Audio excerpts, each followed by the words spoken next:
Hello, what's up mga ka-hunters? Muli, meron tayong site remapping. Sa pagkakataon na ito mga ka-hunters, ay may giron kaming natagpuan na isang bato na may kakaibang hugis heart.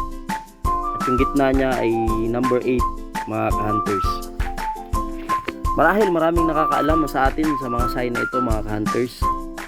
Kaya kung alam nyo kung ano yung possible meaning nito, kung saan pwedeng hanapin ang deposito nito, paki-comment naman mga ka-hunters para matulungan nyo kami kung paano natin to i-decode mga ka-hunters. Bali dalawang site yung pinuntahan natin ngayon. Dito naman sa site na to ay nag-iisa lang to mga ka-hunters. Distansya nito sa kampo ng hapon ay nasa mga 50 meters. So ito yung palibot niya. Talagang wala kang makikitang ibang bato mga ka-hunters, hindi yun lang. Kaya kakaiba talaga ito.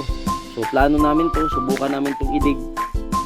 Titingnan lang namin kung ano yung nasa ilalim nito kasi yung gitna niya butas.